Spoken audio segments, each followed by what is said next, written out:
Today we're going to work on a new project. This is the crocheted washcloths right here, and I wanted to talk a little bit about the equipment and the materials that we'll be needing today. First off, you want to start off with your yarn. My favorite brand is the Lily Sugar and Cream brand. It's pretty inexpensive and easy to get. I like to buy the supersize ones. They've got the label supersize, and you'll see they are 4 ounces or 113 grams. So this is the one that I recommend. 3.5 millimeter hook. We're going to use a snips. These are my old Fiskars. They work really well, fit nicely portable. And then we'll need a darning needle. And we're going to want to focus on a needle that has a nice big head, or big eye rather. And then the first step in making your project is going to be to start with a slip knot. Pull off a tail, it's about 6 inches or so. Put your fingers through to make the hole there. That, tip them over, pinch together one of the loops. It doesn't really matter which one. Pull it up and through, tighten your knot. You put your hook through the hole there and tighten that up a little bit, but you'll notice I'm still leaving a fairly large size hole right there. We want our loops for this first chain row to be rather large, so they'll be a lot easier to work with when we're going through and making our first row. So I usually hold my tail aside against the hook here just to keep it out of the way for my first one. You can hold it lightly. It doesn't matter how you hold it in your hand. It really just keeps it out of the way. And I typically put my finger against the loop so it doesn't slide back and forth as I'm doing my yarn over. Now, if you haven't crocheted before, you'll notice the first thing that you have to do in the first stitch that you usually learn is the chain stitch. And the first step in that is what's called yarn over. So you pull the yarn away from your body over the hook. So it's always coming far away and then up and over. That would be a yarn over. And that's part of why holding this little stitch here in place helps. Because if I do it without, notice how my stitch wants to follow. So there we go, yarn over, and then I'm going to pull or hold this tight. I usually put a little bit of tension on it and hold the loop hold the loop right there, then use the hook to grab that loop and pull it through. That's called pulling through a loop or pulling up a loop in most patterns. And you'll notice how I'm leaving this area right here nice and big. We want to make sure that we've got a lot of space. So we've got one chain right here, yarn over to make our second chain. There we go, 2 chains on the hook.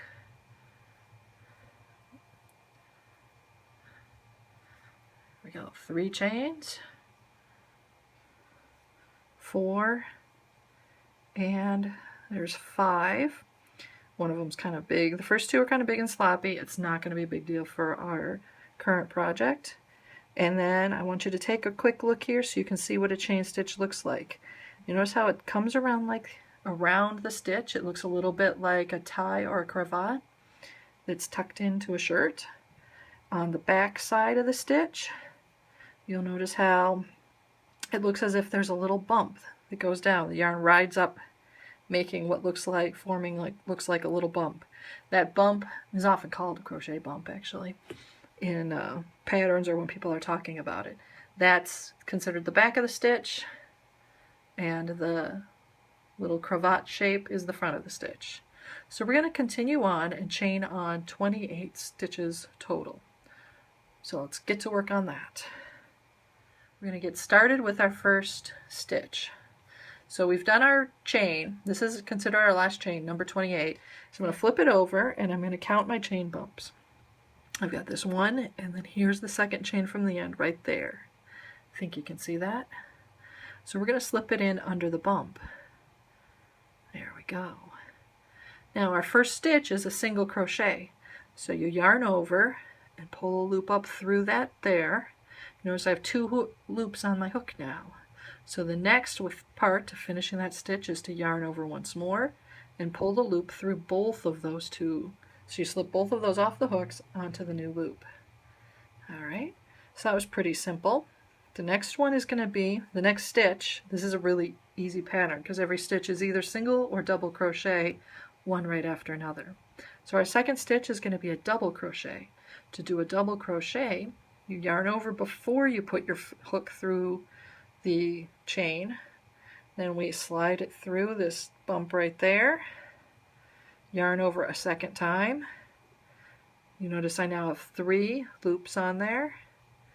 Yarn over and pull a loop through just these first 2 loops.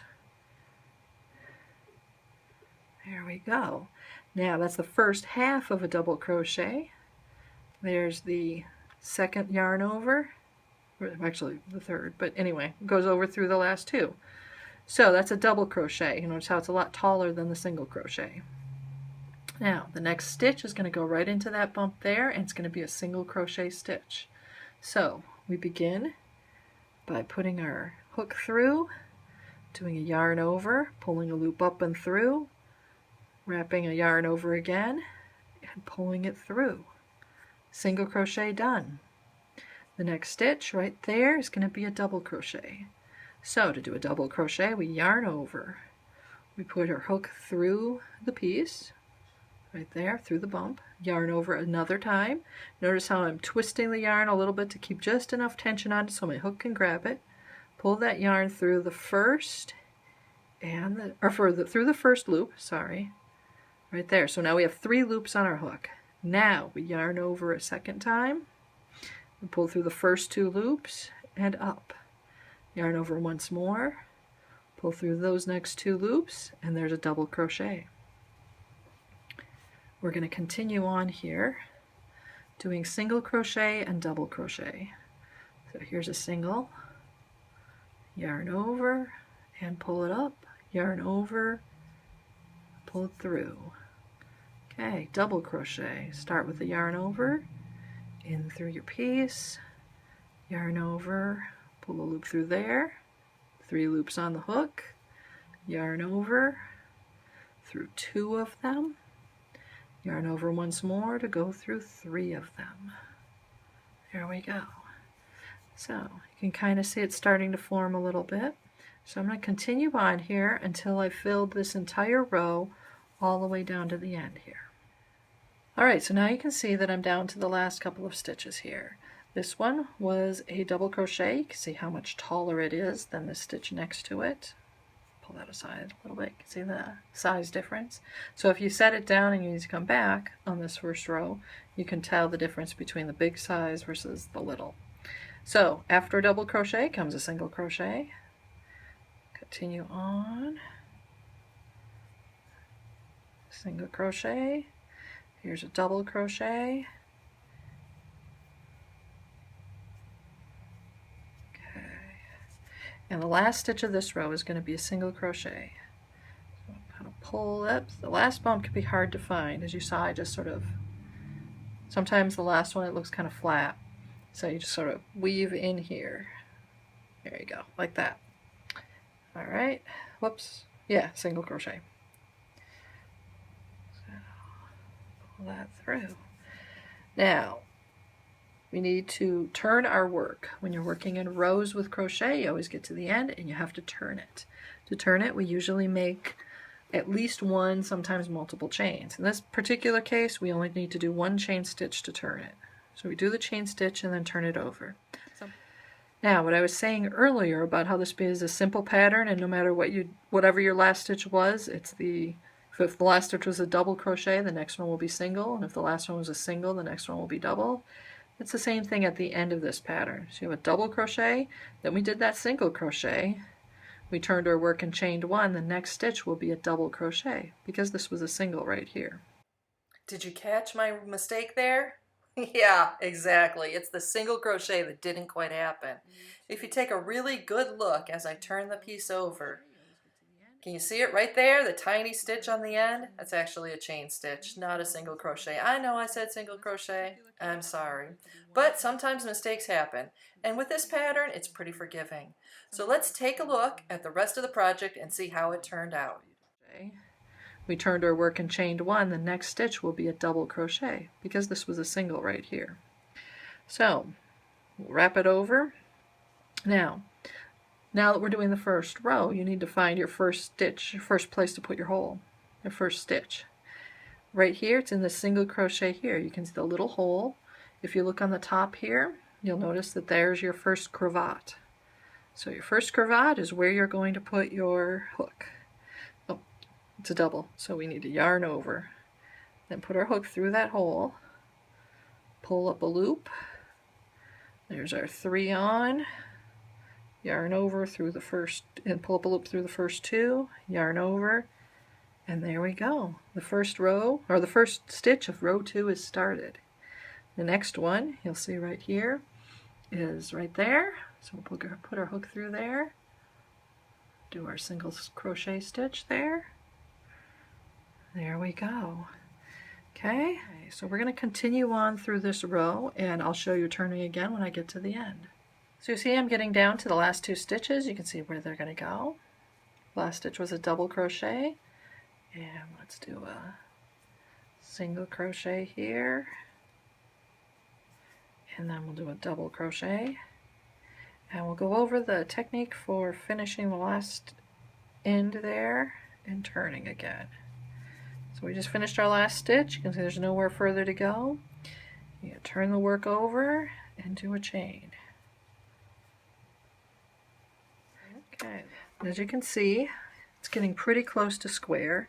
Got a couple stitches left to go here, but I want to take a quick check to see how close I am. Am I going to be finishing this and turning it, or am I going to be turning it to continue on, or am I going to just be finishing it? And of course, as predicted, I forgot how many rows I'd done because I didn't keep track, which I almost never do for these projects. But the handy tip I have for you is you can fold it corner to corner. So you're going to line up these 2 and see. This is folding very close, and on this side it's also very close. I'll show you. Very close. I could add 1 more row, or I could just bind off here. So let's finish our last 2 steps here. See, I've got a single chain. My next one will be a double chain. Or, I keep calling them chains. Single crochet. The next one is a double crochet. My brain does not always function right. Actually, my brain functions fine. It's my mouth that doesn't function right. Okay, so we've finished our last one. Now, instead of doing a chain stitch and turning, what we're going to do is pull out our handy dandy snips. Give it about 6 inches or so, 4 to 6 inches.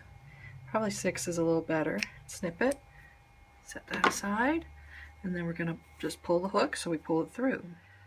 It's important when you weave the ends in to secure the stitch that you're on this last one. Okay, there we go. You don't need a very long tail.